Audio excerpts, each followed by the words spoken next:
성대한 환영을 받으니까 뭔지 잘 모르겠어요. 예, 참 좋은 날이고 기쁜 날이라서 감사하고요. 이 말씀 좀 보겠습니다. 말씀 마가복음 2장 1절에서 12절인데 다 읽지 않고요. 4절에서 10절까지만 읽겠습니다. 마가복음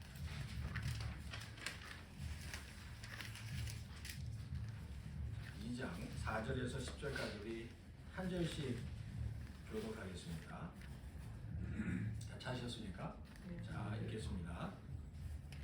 무리들 때문에 예수께 데려갈 수 없으므로 그 계신 곳에 지붕을 뜯어 구멍을 내고 중풍병자가 누운 상을 달아내리니 예수께서 그들의 믿음을 보시고 중풍병자에게 이르시되 사람들아 내 죄사함을 받으리라 하시니 모든 서기관들이 거기 앉아서 마음에 생각하기를 이 사람이 어찌 이렇게 말하는가 신성모독이다. 오직 하나님 한 분 외에는 누가 능히 죄를 사하겠느냐. 그들이 속으로 이렇게 생각하는 줄을 예수께서 곧 중심에 아시고 이러시되 어찌하여 이것을 마음에 생각하느냐. 중풍병자에게 내 죄사함을 받으리라 하는 말과 일어나 내 상을 가지고 걸어라 하는 말 중에서 어느 것이 지시되느냐. 다 같이 읽죠. 그러나 인자가 땅에서 죄를 사하는 것을 가진 이들을 너희로 알게 하려 한다 하시고 중풍병자에게 말씀하시되 기도하겠습니다. 하나님 감사합니다. 감사 주일로 또 임직식으로 다 같이 기쁜 마음으로 모이고 주님의 몸된 교회를 위해서 또 섬기는 임직자들 하나님 권사님으로 안수 집사님으로 명예 권사님으로 세워주신 것 감사합니다.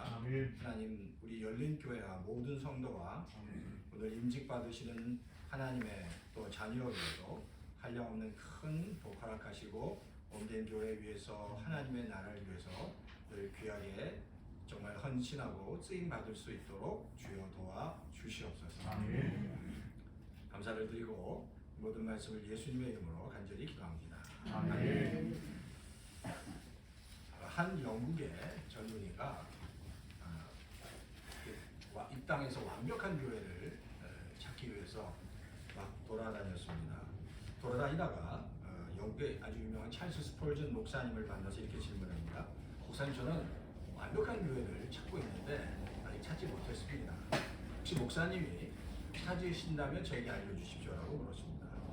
그랬더니 그 목사님께서 이렇게 얘기하세요. 나도 그런 교회를 찾고 있는데 나도 아직 그 교회를 찾지 못했네 라고 얘기하면서 이제 그 이야기를 듣고 청년이 돌아가는데 그 청년을 향해서 이 목사님이 이렇게 이야기하는 겁니다. 만약에 자네가 그 완벽한 교회를 찾게 되면 절대 그 교회에 들어가지 말게. 왜냐하면 당신이 자네가 그 교회에 들어가는 순간 그 교회는 완벽한 교회가 되지 않기 때문이네 라고 얘기합니다. 사실 건강한 교회는요, 사실 완벽한 교회는 이 땅에 없습니다. 사실 완벽한 교회는 없고 사실 건강한 교회만 있을 뿐이에요. 사실 모든 성도가 죄인이고 허물이 있기 때문에 그런 허물 있는 성도들이 모인 교회가 완벽해질 수 없습니다. 하지만 그 허물이 있어도 주님의 몸된 교회를 위해서 진심으로 헌신하고 그리고 감사하고 세우게 될 때 그 교회는 하나님께서 기뻐하시는 건강한 교회가 될 수 있다는 겁니다. 그러니까 중요한 건 이 땅에서 뭐 완벽한 교회, 뭐 위대한 교회, 큰 교회 그런 구호는 아무 쓸데가 없습니다. 하나님께서 기뻐하시는 정말 하나님을 기뻐하는 참된 교회, 건강한 교회를 하나님이 찾고 계실 뿐이다라는 겁니다. 그러니까 사실 건강한 교회의 특징은 그 성도가 늘 하나님을 향해 나가는 겁니다. 그리고 복음의 핵심인 예수 그리스도를 전하고 그 말씀대로 살아가는 교회, 그리고 성도가 건강한 교회고 건강한 성도다라고 말씀드릴 수 있습니다. 근데 이제 예수님께서 이 땅에 오셨을 때 사실 예수님이 오셨을 당시의 사람들, 그 복음을 들었던 사람들이 예수님을 믿고 하나님으로 믿고 구원자로 받아들이는 것이 사실은 굉장히 힘들었습니다. 자, 그 이유가 두 가지 정도로 우리가 그 환경을 우리 두 가지로 말씀드릴 수 있는데, 첫 번째, 예수님이 이 땅에 오셨을 때 그 복음이 유대인들에게 전해졌는데, 그 당시 유대인들의 메시아에 대한 생각은 이랬습니다. 메시아가 이 땅에 오실 때 그 유대인들은 연약한 모습으로, 나약한 모습으로 오시는 메시아를 기대하지도 않았고 인정도 하지 않았습니다. 그 사람들, 유대인들이 생각하는 메시아 사상은 굉장히 강력한 왕으로 오셔서 그 당시 자기가 압박을 받고 있는 로마 제국을 힘으로 장악하고 자신들을 정치적으로도 구원해 줄 그런 강력한 메시아를 기대했다는 겁니다. 그러니까 연약하고 초라한 모습으로 오신 예수님을 메시아로 인정할 수 없었다라는 겁니다.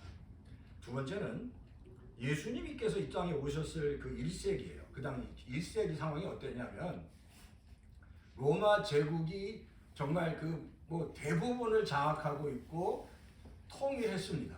근데 로마 제국을 관통하고 있는 가장 중요한 그 철학 사조가 있는데, 그게 헬라 철학입니다. 그러니까 로마 제국의 정신적인 그 기틀이 되는 게 헬라 철학이에요. 근데 그 헬라 철학의 가장 중요한 핵심이 뭐냐? 그게 이원론이라는 겁니다. 이원론. 근데 이 이원론이 어떤 얘기냐면 바로 이런 얘기입니다. 영은 선하다는 영. 그리고 육신과 물질은 악하다라는 게 바로 이게 이원론입니다. 그러니까 영이신 하나님은 지극히 선하신 존재인데, 육신을 입고 물질을 갖고 있는 소위 인간은 이게 그 죄악된 존재라는 겁니다. 이제 그게 이원론 그 사상을 갖고 있는 그 핵심입니다. 핵심. 자, 그러니까 육은, 물질은 악하고 그리고 영은 선하기 때문에 당연히 이제 이렇게 되는 거죠. 어떻게 해서 그 영이신 하나님, 가장 지극히 선하신 하나님께서 인간의 육신은 악한데 그 인간의 육신을 입고 이 땅에 올 수 있느냐라는 거죠. 어떻게 가장 선하신 영이신 하나님이 인간의 악한 육신을 입고 이 땅에 올 수 있느냐. 그 당시 이원론을 갖고 있는 사람들은 그 복음의 핵심을 받아들이기 어려웠다는 겁니다. 자신이 생각하는 것을 큰 충돌이 벌어졌기 때문입니다. 자, 그러니까 복음이 이 땅에 떨어졌을 때 그렇게 쉽게 복음이 전해지기 어려운 상황, 유대인도 마찬가지고 이방인, 그 이원론에 빠져있는 이방인들도 마찬가지였다는 겁니다. 그런데 오늘 우리가 이제 읽었던 마가복음 2장은 사실 그 로마 지역에 있는 사람들에게, 성도들에게 쓰여진 책이에요. 그런데 그 로마 지역은 우리가 잘 알듯이 바로 로마 지역은 헬라 철학의 중심이었다는 겁니다. 그러니까 그 이원론적 사상이 아주 강력했겠죠. 그런데 놀라운 건 그 로마 중심부의 복음이 떨어졌어요. 근데 복음의 폭탄이 떨어졌는데, 놀랍게도 그 복음의 폭탄이 떨어진 로마 중심부부터 강력한 영적인 지진이 일어났다는 겁니다. 그러니까 그만큼 이 복음의 능력이 예수님이 오실 때 그 정말 말도 안 되는, 이해할 수 없는, 받아들일 수 없는 참혹한 현실이었지만 복음의 능력이 강해서 그렇게 복음의 능력이 나타나기 시작했다라는 겁니다. 오늘 우리가 마가복음을 읽었는데, 마가복음을 읽으면서 우리가 이게 생각해 봐야 될 게 뭐냐면, 이 마가복음은 도대체 누구에게 쓰여졌는가라고 한번 질문해 봐야 됩니다. 자, 마가복음은 누구에게 쓰여졌을까요? 그 전에 마태복음은 그럼 누구에게 쓰여졌을까요? 마태복음은 보통 팔레스타인에 있는 유대인들에게 쓰여졌습니다. 그럼 누가복음은 누가 쓰여졌을까요? 누가복음은 그 당시 일반적인 이방인들을 타겟으로 쓰여졌어요. 그럼 이 마가복음은 누구한테 쓰여졌냐는 거예요. 이 마가복음은 그 당시 로마에 있는 성도들, 교회를 타겟팅으로 쓰여진 서신이, 복음서가 바로 이 마가복음이다라는 겁니다. 자, 그런데 이 로마에 있는 지금 이 마가복음, 이 마가복음을 받아들인 바로 그 지역이 이제 헬라 철학에 빠져 있어서 정말 이 복음을 받아들이기 정말 어려운 상황이기도 했지만 지금 이 마가복음을 마가가 로마 교회 성도들에게 보냈을 때 또 교회 또 다른 상황은 이랬습니다. 대충 AD 한 60년경부터 그 로마 황제가 그 로마 교회 성도들을 몹시 핍박했습니다. 그런데 놀라운 건 로마 황제가 그 로마 교회 성도들을 핍박했지만 유대인들은 핍박하지 않고요. 특별히 그 기독교인들만 굉장히 핍박을 했습니다. 자, 그런데 이게 어떤 현상을 일으켰냐면 그 당시 로마 교회 많은 성도들이 유대교를 믿다가 바로 기독교인이 된 거예요. 그러니까 크리스찬이 된 거예요. 유대교를 믿다가 크리스찬이 됐어요. 그러니까 많은 수가 유대인에서 예수님을 믿고 교회 성도가 됐는데 로마 황제가 그렇게 계속해서 핍박을 하니까 어떤 고민이 생기냐면 내가 왜 유대교 있다가 잘 믿고 있다가 이곳으로 넘어와서 이렇게 핍박을 받느냐는 거죠. 내가 다시 유대교로 넘어가기만 하면 나는 편하게 살 텐데 내가 이 생고생을 하고 있지라는 고민을 하게 된 겁니다. 그리고 사실 많은 그 메시아닉 주라고 하는데 유대교에서 넘어온 크리스찬들이 유대인 크리스찬이죠. 다시 유대교로 돌아가는 사람들도 많이 있었다라는 겁니다. 그런데 놀라운 건 로마 교회 정말 신실한 성도들은 그 핍박 속에서도 사자와 또 다른 맹수의 희생을 당하더라도 믿음을 버리지 않고 믿음을 지켰고 로마 교회를 신실하게 세웠다는 거니까. 바로 그런 로마 교회 성도들이 나중에 이 땅을 변화시키는 가장 중요한 원동력이 됐다는 겁니다. 자, 이제 이런 관점에서 오늘 이제 우리가 읽었던 마가복음을 좀 살펴보는 거예요.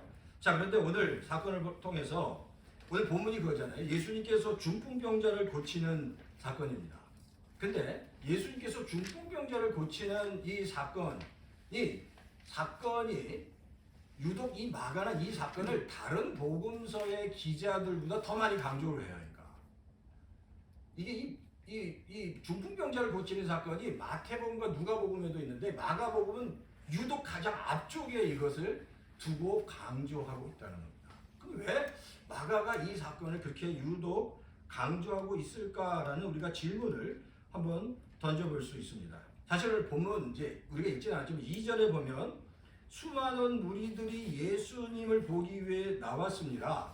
예수님이 모인 그 건물 안으로 들어 꽉 차 있었습니다. 그리고 3절에 보면 우리가 너무 잘 알죠. 4명의 친구가 중풍병자인 친구를 데리고 예수님께 가려고 했는데 갈 수가 없는 거예요. 너무 사람이 많아서. 그래서 어떻게 했다고요?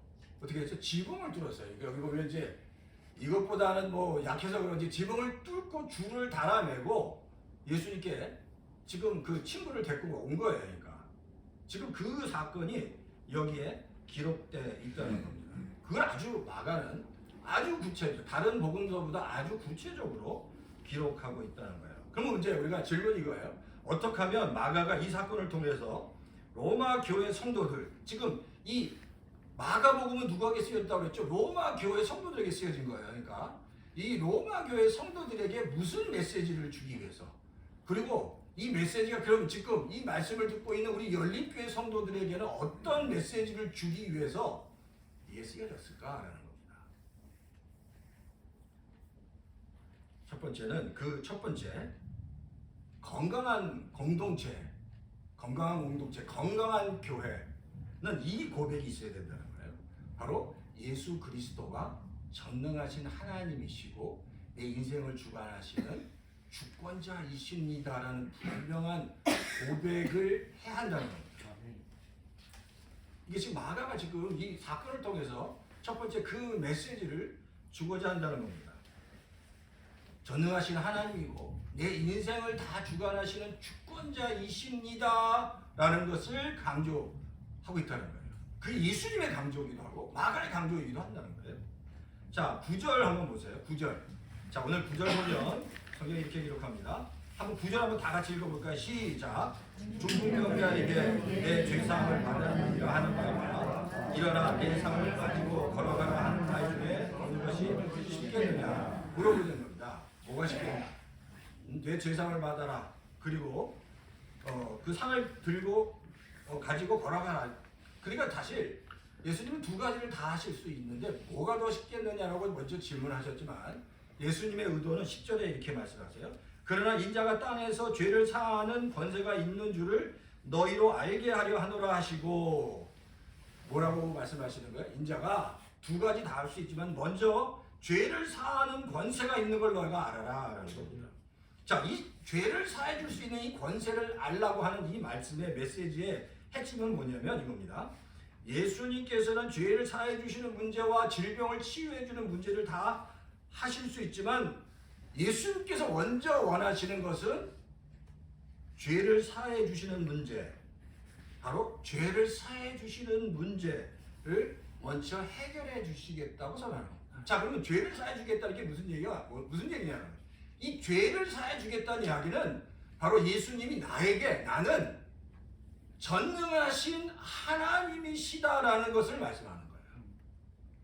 나는 죄를 다른 선지자도 질병을 치유해 줄 수 있지만 죄를 사해 줄 수 있는 분은 하나님밖에 없다는 거예요. 그러니까 나는 전능하신 하나님이고 내 인생을 주관하시는 하나님이라는 것을 선언하고 계신다는 겁니다. 사실 우리가 신앙생활할 때 그 믿음의 프라이어리티가 있는데 우리가 필요할 때 우리가 힘들 때 우리를 도와주시는 또 치유하시는 하나님도 그렇게 하나님을 믿는 것도 중요하지만 우리 인생에 있어서 믿음 생활을 하는 성도에게 있어서 가장 첫 번째 프라이어리티로 하나님 믿는 것이 나의 문제를 해결해 주시는 분이 아니라 당신이 전능하신 하나님이고 나 인생의 주권자이십니다. 내 인생을 주관하시는 주권자이십니다라는 신앙 고백을 하는 성도가 하나님께서 가장 기뻐하실 뿐만 아니라 하나님의 은혜와 능력을 경험할 수 있다는 겁니다. 그러니까 하나님께서 가장 기뻐하시는 성도의 카테고리다라는 거니까. 그러니까 예수님이 그 얘기 하시는 거예요. 너희가 먼저 내가 전능하신 하나님인 것을 믿으라라는 겁니다. 자, 바로 지금 예수님께서 지금 10절에서 선언하신 이 선언, 나는 전능하신 하나님이다. 그리고 너의 인생의 주관자라고 이 선언이 그럼 로마 교회에게 어떤 영향을 줬겠냐는 거예요. 지금 이 본문에서 7절에 보면 이렇게 얘기합니다. 7절에 이 사람이 어찌 이렇게 말하는가? 이게 지금 바리새인들이 이야기하는 거예요. 신성모독이로다라고 바리새인들이 반응합니다. 신성모독이다. 그리고 오직 하나님 한 분 외에는 누가 능히 죄를 사하겠느냐? 죄를 사할 수 있는 분은 하나님이라는 걸 아는데 지금 예수님이 하나님이라는 걸 믿지 못하는 거예요. 그게 문제예요. 그러니까. 지금 하나님이 앞에 계신데 예수님께서 내가 바로 그 하나님이라고 선언하는 거예요.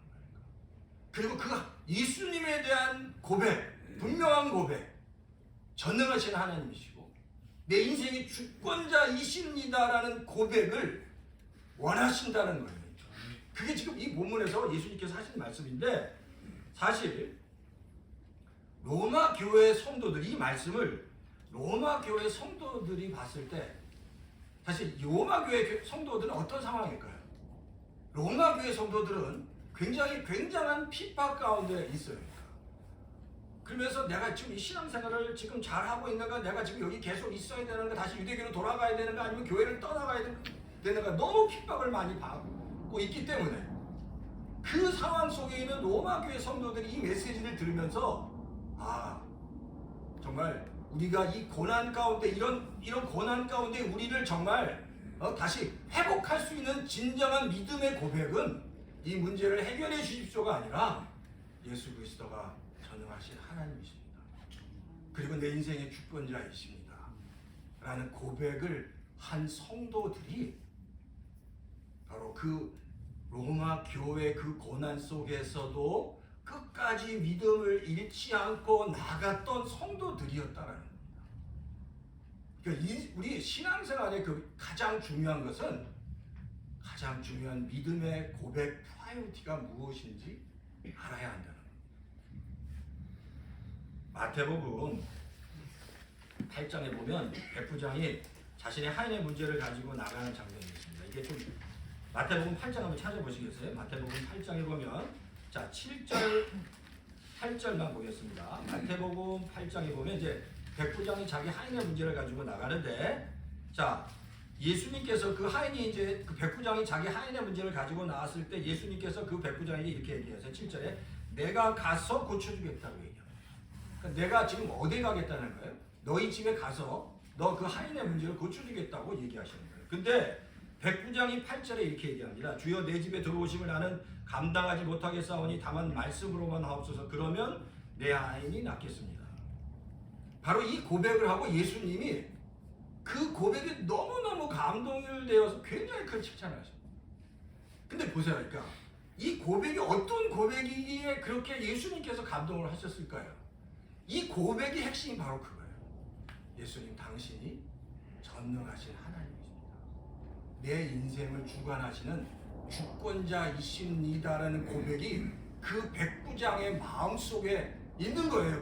그걸 예수님이 보신 거예요. 그 대답을 통해서 당신이 전능하신 하나님이시기 때문에 우리 집까지 올 필요가 없습니다.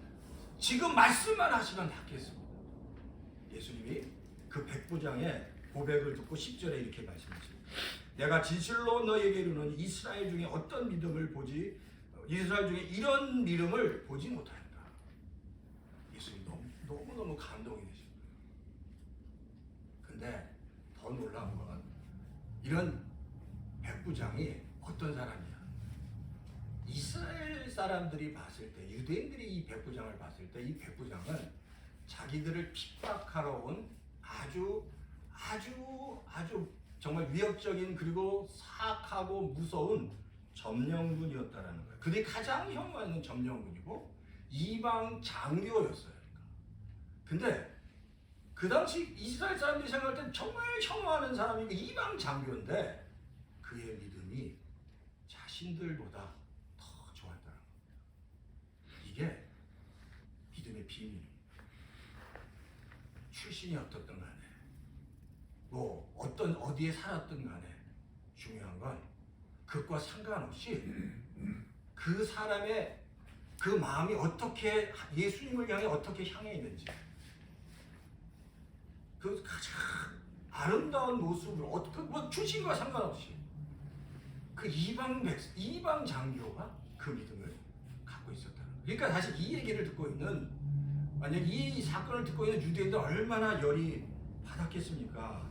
아니 정말 유대인들이 가장 경멸했던 백부장이 이렇게 하나님의 예수님의 칭찬을 받았는데 근데 중요한 건 정말 어떻게 얼만큼 오래 신앙생활했던 어떤 상황에 살았던 게 중요한 게 아니라 복음이 무엇인지 그 복음의 핵심이 무엇인지 그리고 예수 그리스도에 대해서 우리가 어떻게 고백하며 살아가는지를 분명히 깨닫고 살아가는 성도를 예수님께서 가장 기뻐하신다는 사실을 우리가 믿어야 합니다. 그러니까 이게 성도에게 가장 강력한 영적인 에너지가 일어날 때가 언제냐? 바로 그거예요. 나의 뭐 문제를 해결해 주시는 분이기도 하지만 예수 그리스도가 전능하신 하나님이시며 당신이 내 인생의 모든 것을 주관하시는 주권자이십니다. 그래서 내 인생을 다 하나님께 맡깁니다. 뭐 고백할 때 예수님께서 가장 기뻐하시고 그렇게 늘 고백하며 성도에게 가장 강력한 영적인 은혜와 하나님의 역사가 일어날 줄 믿습니다. 아멘. 그럴 때 하늘 문이 열리는 거예요. 근데 사실 이 고백은 말로 하긴 쉬워요. 근데 말로가 아니라 삶으로 가슴으로 할 때 하나님의 역사가 일어납니다. 무슨 교회가 크든 작든 아무 상관없습니다. 몇천 명이 모이든 몇십 명이 모이든 한두 명이 모이든 정말 그렇게 진정으로 하나님께 고백하고 살아가는 성도 위에 더 강력한 하나님의 역사가 있을 줄 믿습니다. 그래서 리얼리 교회에 그런 놀라운 하나님의 은혜와 축복이 있기를 주님으로 축원합니다. 자, 두 번째는 이 건강한 교회 특징은 서로를 믿음으로 세워주는 겁니다.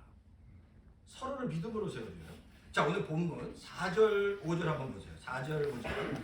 자, 4절을 한번 다 같이 읽겠습니다. 4절. 자, 다 같이 시작. 우리들 때문에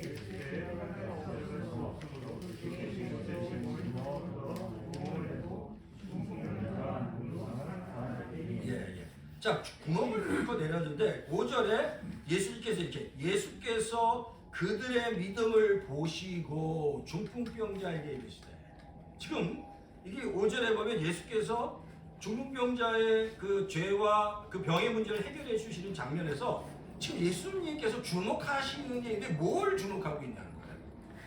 중풍병자의 문제를 해결하는데 그들의 믿음이 누구예요? 그 친구들의 믿음, 4명의 믿음을 보시고 중풍병자의 문제를, 질병을, 죄사함을 허락해 주셨다는 겁니다. 자, 예수님 당시에 이 사건은 사실 굉장히 센세이션했어요. 왜냐하면 이 사건이 영적인 공동체에 대한 새로운 비전과 새로운 해석을 줬기 때문입니다. 왜냐하면 이거예요. 그러니까 이 사건을 통해서 성도들의 연합된 믿음과 그 기도가, 그리고 그 기도가 연약한 성도들을 위해서 기도할 때 이 믿음의 기도가 능력이 트랜스퍼가 돼서 다른 연약한 성도를 세우는구나. 내 자신의 믿음으로만 내가 사는 게 아니라 내 주변의 다른 성도들의 믿음의 기도를 통해서 연약한 성도가 세워지고, 그 성도가 세워짐으로 또 다른 연약한 성도를 세움으로 같이 연합해서 더 놀라운 영적인 다이나믹스가 일어나는 것이 건강한 영적인 공동체구나라는 사실을 깨닫게 했다는 거예요. 그러니까 믿음의 은혜와 능력은 혼자 머무는 게 아니라 같이 함께 기도하고 그거를 같이 기도할 때 계속 트랜스퍼가 일어나고, 그런 트랜스퍼가, 믿음의 트랜스퍼가 영향력이 많이 일어나면 일어날수록, 수시로 일어날수록 그 교회가 더 건강한 공동체가 될 수 있다는 거죠. 그러니까 계속 그런 일들을 위해서 기도해요. 나만을 위해서가 아니라 다른 사람들을 위해서 기도할 때 그런 역사가 일어난다는 겁니다. 근데 똑같아요. 로마 교회가 바로 그랬어요. 아까도 말씀드렸죠? 너무너무 힘들었어요. 핍박 때문에 너무 힘들었어. 그래서 포기하고 유대교로 돌아가고 교회를 떠나는 많은 성도들이 있었는데, 그들이 이 메시지를, 그리고 로마 교회 리더십들이 이 메시지를 붙잡은 거예요. 그리고 기도하기 시작했어요. 로마 교회 안에서 놀라운 일들이 일어납니다. 정말 극심한 핍박 가운데 있었는데 그 로마 교회가 다시 어떻게 됐죠? 살아나기 시작했습니다. 이전보다 더 강력해지기 시작했다는 거예요. 믿음의 트랜스퍼가 일어났으니까. 마태복음 18장 18절입니다. 제가 읽어드릴게요. 마태복음 18장 18절이면 성경이 이렇게 말씀하고 있어요. 진실로 너희에게 이르노니 무엇이든지 너희가 땅에서 매면 하늘에서 매일 것이요 무엇이든지 땅에서 풀면 하늘에서 풀리라. 예수님이 하신 말씀이에요. 너희에게 이르는 너희가 땅에서 매면, 너희가 누구냐? 단수가 아니라 복수고 그룹이고 교회고 영적인 공동체. 영적인 공동체가 함께 기도하면 그게 영적인 능력이 트랜스퍼가 일어나서 하늘의 문이 열린다는 거예요. 하늘의 문이 열리고 그 열린 하늘의 문을 통해서 하나님의 능력이 나타나고, 그것이 교회의 또 다른 지체, 그리고 또 다른 기도가 필요한 곳에 역사가 일어난다는 거예요. 이게. 같이 기도할 때, 합력해서 기도할 때, 그러니까 기도의 능력이, 믿음의 능력이 영적인 공동체 안에서 이게 굉장히 강력하게 트랜스퍼가 일어나는구나 라는 것을 아는 게 중요해요. 그래서 믿음의 부모는 자녀를 위해서 기도하고, 남편과 아내를 위해서 계속해서 기도할 때, 그리고 또 목장 식구들을 위해서 기도할 때, 그 기도가 그냥 이게 될까가 아니라 그렇게 기도하면 영적인 트랜스퍼가 일어나요. 하늘문이 열리는 거예요. 그러니까 믿음으로 예수님이 내 인생을 주관하시는 주권자이시고 전능하신 하나님이십니다라고 믿고 기도하면 그 기도 가운데 역사가 일어나기 시작한다는 겁니다. 자, 주안의 성도 여러분, 사랑하는 성도 여러분, 자, 오늘 이 로마 교회에게 보내진 바울 서신이 하나 있어요. 뭐죠? 제가 답을 다 말씀드렸는데, 로마 교회에 보내진 바울 서신. 뭐죠? 그게? 너무, 그렇죠. 너무 어렵게. 로마서. 그렇죠. 로마서. 네. 로마서는 정말 중요한 그리고 굉장히 복음의 핵심이 담겨 있습니다. 로마서 1장은 의인은 믿음으로 살리라 그 주제예요. 정말 중요한 주제고, 또 8장은 생명의 성령의 법에 관한 말씀 다 중요해요.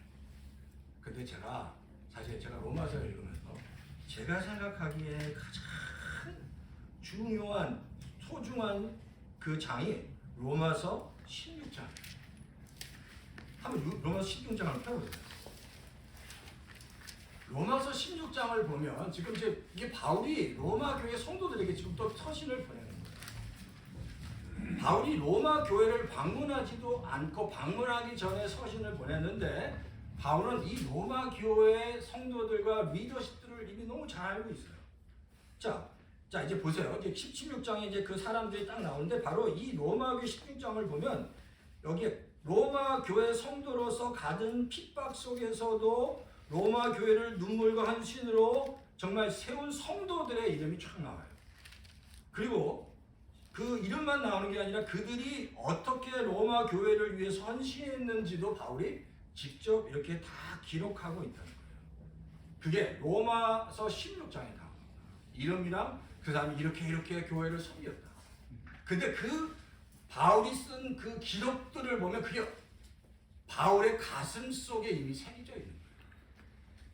바울의 가슴 속에 그 새겨져 있는 것들을 이 편지로 보낸 거예요. 근데 제가 생각하기엔 그게 이 로마서 16장의 성도 한 사람 한 사람과 그 성도들이 교회를 헌신한 그 기록들이 바울의 가슴 속에만 새겨져 있는 게 아니라 하나님의 가슴 속에도 새겨져 있을 줄 믿습니다. 하나님의 가슴 속에도 새겨져 있겠죠. 하나님이 바울보다 더 철저하게 그거를 알고 계시겠죠. 자, 그런데 보세요. 그런데 16장은 모두 37명의 성도가 나와요. 근데 제가 몇 사람만 살펴보고 마칠게요. 자, 첫 번째는 1절에는 베베입니다. 1절 제가 읽을게요. 내가 갱그리아 교회 일꾼으로 있는 우리 자매 베베를 너희에게 추천하노니 2절입니다. 너희는 주 안에서 성도들의 합당한 예절로 그를 영접하고 무엇이든지 그에게 소용되는 바를 도와줄지니 이는 그가 여러 사람과 나의 보호자가 되었습니다. 여기 마지막 그가 여러 사람과 나의 보호자가 됐다고 바울이 얘기해요. 사실 베베는 오늘 1절에도 나오지만 갱그리아 교회 출신입니다. 갱그리아 교회는 고린도 교회 바로 위에 있었어요. 왜냐하면 이 베베가 정말 그 성도들을 잘 섬겼는데 이 베베는 그 바울이 로마서를 고린도에서 썼는데 고린도에서 쓴 로마서를 로마 교회에 전달해 준 사람이 베베예요.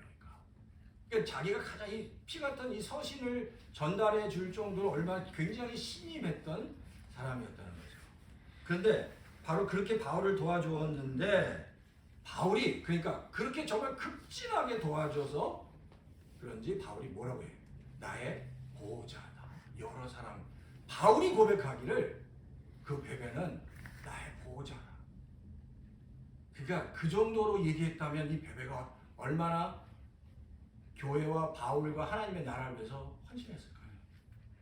그리고 베베가 제일 처음에 쓰여 있어요. 그러니까 이게 뭔가 제일 먼저 얘기했다는 얘기는 정말 바울이 정말 고마웠던 사람이에요. 먼저 베베라는 사람을 얘기해요. 두 번째 3절과 4절에 보면 이 아굴라와 브리스가에 대해서 얘기해요. 너희는 그리스도 예수 안에서 나의 동역자들인 브리스가와 아굴라에게 문안하라. 4절입니다. 그들은 내 목숨을 위하여 자기들의 목숨까지도 내놓았다. 브리스가와 아굴라는 바울이 자신의 목숨을 위해서 그들의 목숨까지 내놓은 사람이라고 해요. 근데 사실 이 브리스가와 아굴라는 사도행전 18장에 보면 로마에서 핍박이 너무 심해서 핍박을 피해 고린도로 내려와서 고린도에서 바울을 만나요. 그래서 똑같은 직업, 텐트 메이커였어요. 그래서 돈을 엄청 많이 벌었어요. 그래서 그 재산을 가지고 바울을 정말 서포트했어요. 그런 이 아굴라와 브리스가가 그렇게 섬겼는데 지금 로마서 16장을 보니까 그 아굴라와 브리스가 또 어디가 있냐면 다시 로마에 가 있는 거예요. 그래서 로마 교회를 또 섬기고 있는 거예요. 바울이 그 아굴라랑 브리스가를 보면서 너무 가슴이 아프고 감사하고 고맙고, 그리고 그래서 그 얘기합니다. 그들이 나의 목숨을 위해서 자신들의 목숨까지 내놨다고 얘기합니다. 마지막으로 23절 마지막에, 다 많지만 마지막에 보면 마지막 23절에는 바울과 온 교회를 돌봐주었던 가이오, 그리고 에라스도, 그리고 형제 구하더라고 얘기하는데, 여기서 가이오라는 사람을 보고, 가이오는 성경에 많이 나오는데 지금 여기서 말하는 가이오는 고린도에서 바울이 세례를 주어서 성도가 된 사람이에요. 고린도에서 세례를 주고 성도가 됐는데 이 또 가이오도 또 로마에 가 있어. 뭔가 이 바울의 그 선교적 스트래티지가 로마에서 앞으로 복음을 전하겠다고 성도들이 많이 알았던 것 같아요. 그래서 은혜를 받으면, 왜냐면 왜 로마에 갈까요?